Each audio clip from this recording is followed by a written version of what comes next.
pas, voilà, c'était pas le jeu, le niveau de jeu était pas égal, et tout le monde s'est mis au même niveau. Et la preuve, c'est que ce week-end, tout le monde a performé là où il devait performer. Donc, quand on a revu les matrices dans le dernier podcast, c'était cohérent, en fait. Il n'y a pas de game qui s'est Fait.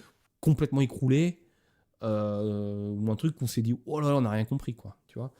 Donc, et ça, c'est vachement important. Et donc, je voulais faire une passerelle aussi sur un truc que là, j'aime beaucoup moins, que j'ai vécu, que on vivra encore, parce que malheureusement, le hobby est de plus en plus médiatisé.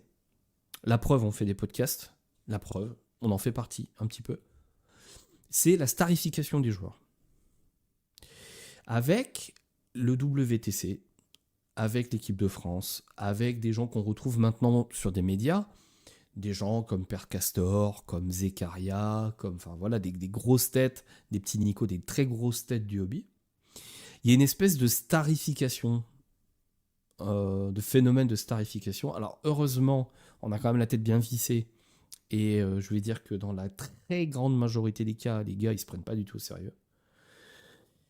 Il faut il faut pas que ce phénomène existe, en fait. N'oublions surtout pas que nous sommes des darons qui poussent des figurines en plastique. Voilà, ça s'arrête là. Après, on le fait d'une certaine manière, on le fait dans un contexte, mais nous ne sommes que ça. Et en fait, moi, j'aime pas ça, et j'ai découvert ça un petit peu dans certains événements où t'as une espèce de starification du truc.